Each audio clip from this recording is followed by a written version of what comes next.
بسم الله الرحمن الرحيم. الحمد لله رب العالمين والصلاة والسلام على رسول الله وبعد. Tukiwa hapa katika holi la Sonara Hall Mombasa kwa siku tatu, kuanzia Jumatatu baada ya Eidul Adha, Jumatatu, Jumanne, Jumatano, leo ikiwa ni siku ya Jumatano, tulikuwa katika daura na mafunzo ya walimu wa madrasa, tukiangazia mambo mbalimbali ambayo yanahitajika katika nyanja za kielimu, na ni katika juhudi za kuboresha utendakazi wa walimu katika madarisi zetu za Kiislamu.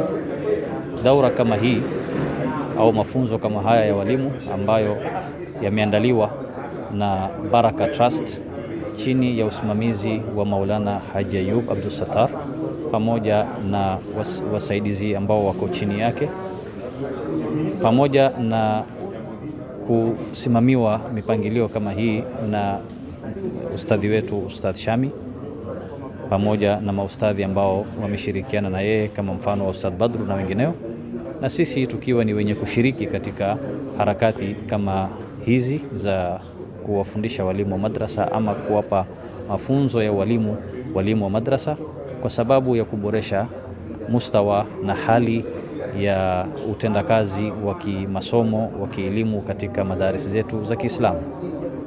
Alhamdulillah, walimu wamepata mafunzo na hili jambo limeendelea sasa, ni mwaka wa 3. Ilianzia katika kaunti ya Lamu, ikaenda ikawa Malindi, ikafanyika vile vile, tukafanya sehemu ya Kwale County, na mara hii tumefanya Mombasa County hapa katika Sonara Hall, na yote hayo yamesimamiwa na Baraka Trust chini ya usimamizi kama tulivyosema Maulana Haji Ayub Sattar na wenzake, pamoja na Ustadh Shami kwa upande wa maandalizi na kuwaalika walimu na kusimamia na kuendesha hizi harakati na kuwaalika wasomi mbalimbali na wahadhiri mbalimbali ambao ni wahadhiri katika vyuo vikuu mbalimbali hapa Kenya, yote kwa sababu ya kuboresha kazi ya walimu katika madaris zetu, na walimu wa madrasa wasibakishwe nyuma katika kupata taaluma na mafunzo ambayo wanahitaji katika safari hii ya kufundisha katika madaris.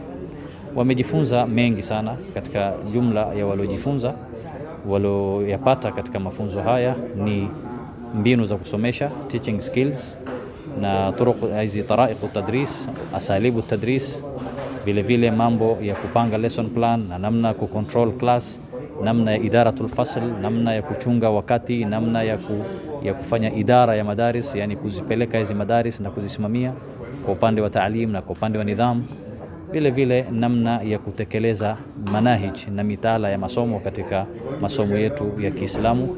Na tujaribu kupiga hatua katika kutambua kwamba kuna haja ya uboreshaji wa nidhamu zetu katika madarasa za Kiislamu, kuanzia mbinu za kufundisha, kuanzia vifaa vya kusomeshea.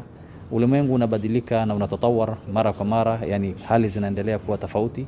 Namna walivyokuwa wamesoma wanazuoni wetu wa nyuma sivyo wanavyosoma hivi sasa watu wa sasa, na namna kila tunapoendelea mbele twazidi kupata mabadiliko katika field au nyanja hizi za kielimu. Kwa ajili hiyo tuna haja sisi kuweza kuboresha ama kuenda na wakati. Kuenda na wakati ni jambo muhimu sana, kwa sababu tusibakishwe nyuma. Na wanafunzi yale wanaofundishwa na wanaoyakuta kule katika masomo katika shule za public ama shule za private, hivyo tunataka waje waone kwamba katika maendeleo ya elimu kumbe haya mambo ni ya Kiislamu, na Waislamu pia au madrasa pia hazikubakishwa nyuma, wala madrasa pia hazikubaki nyuma katika kutekeleza risala kama hii ya taalim. Kwa ajili hiyo tumejifunza mengi, na insha Allah taala ndio mwanzo mpya na ndio mwanzo tumeanza.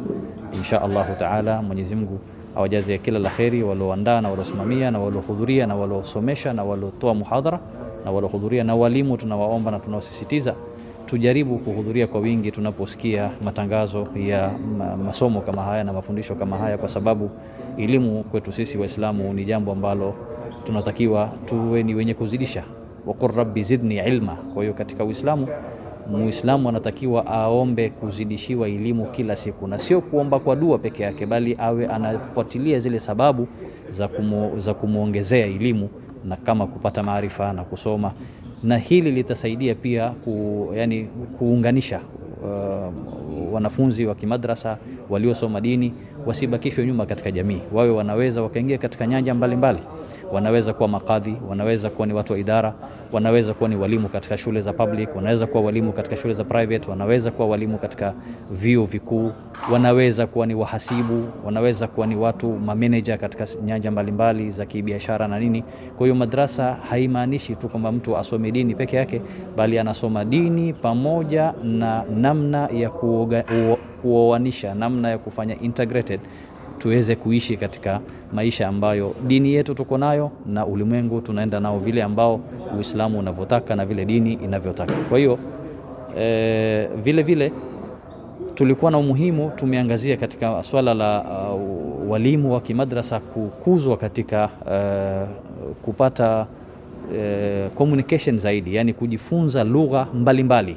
Tulisisitiza lugha Kiingereza. Taban lugha ya Kiarabu ni lugha inayotumika katika madaris, lakini pia tuna haja sasa walimu watambue kwamba wana haja pia ya kujifunza lugha Kiingereza, kwa sababu maisha yanabadilika. Hata hao wanafunzi wanaosomeshwa sasa, wengine wetu tu wa Kiafrika na wa Kiswahili na wa Kiarabu na wengineo, imekuwa lugha Kiingereza kwao ni lugha ya kawaida, wanaizungumza vizuri. Kwa hiyo na walimu wanatakiwa wawe ni wenye kujifundisha lugha ya Kiingereza pia, wasionekane mwalimu asidharauliwe na mwanafunzi kwa kuonekana hajui Kiingereza. Sisemi Kiingereza ni faradhi, lakini Uislamu unatusisitiza kila kinachohitajika tuwe nacho. Kwa ajili hiyo hata lugha Kiingereza kwa mwalimu wa kidini ni muhimu sana, kwa sababu ya khutba, kwa sababu ya darasa, kwa sababu ya muhadhara, kwa sababu ya maisha ya kawaida ya kila siku, asibakishwe nyuma. Hivyo insha Allah tunataraji wanawake hatujawabakisha nyuma, walihudhuria kwa wingi, vile vile muallimat na muallimin walihudhuria na wamefurahia mafunzo kama haya, na wameomba mafunzo haya yasiwe ni mwaka mara moja, bali yawe ni mafunzo ambayo yatapangiwa vituo ambavyo vitakuwa vikifundisha masala ya ualimu katika dini yetu ya Kiislamu. Walimu wa madrasa wawe na wao watakuwa na college zao au sehemu zao za kujifundisha, japo level za kwanza za certificate pamoja na diploma, kisha mengine tena mtu akitaka kwenda university atakuwa ni mwenye kwenda kusoma zaidi. Insha Allah harakati kama hizi zitaendelea na zitakuwa zikifanywa kazi kupitia taasisi zetu hizi za Kiislamu, kina Baraka Trust na zinginezo ambazo wanajihusisha katika nyanja hizi za kielimu na za kimaendeleo ya jamii, katika nyanja za kimaendeleo ya Kiislamu katika jamii. Insha Allah tunawatakia kila la kheri, na wasimamizi Mwenyezi Mungu awape nguvu zaidi, na walimu waanze kuchangamka zaidi. Tumeingia katika ulimwengu wa kusomesha katika mitandao, watu siku hizi wanachukua online classes. Walimu wa madrasa wanatakiwa pia wasibakishwe nyuma. Kama kuna wanafunzi wao wako mbali wanataka kusoma kwa walimu wao, basi kunayo namna ya kuwawezesha kupata masomo yao through hizi platforms ambazo ziko za kufundisha online kwa namna mbalimbali. Na katika mihadhara itakayofuata katika siku zitakazokuja, kila mapya au kila jipya ambalo limejitokeza katika nyanja ya kielimu tutaangazia, mfano wa mambo ya kusomesha online na mambo ya kutumia hata hizi kina AI, hizi artificial intelligence ambayo inafahamika adhakaul istinai, na kina robot hizi. Watu siku hizi wameanza kuingia katika ulimwengu wa kutumia ala katika kuboresha nyanja za kielimu na katika fieldi za kielimu. Insha Allah taala Mwenyezi Mungu atuwafikie kila la kheri. Wassalamu alaikum wa rahmatullahi wa barakatuh. To get more videos of Abu Shuraim, don't forget to subscribe, like and share. May Allah guide and bless the person who shares the videos.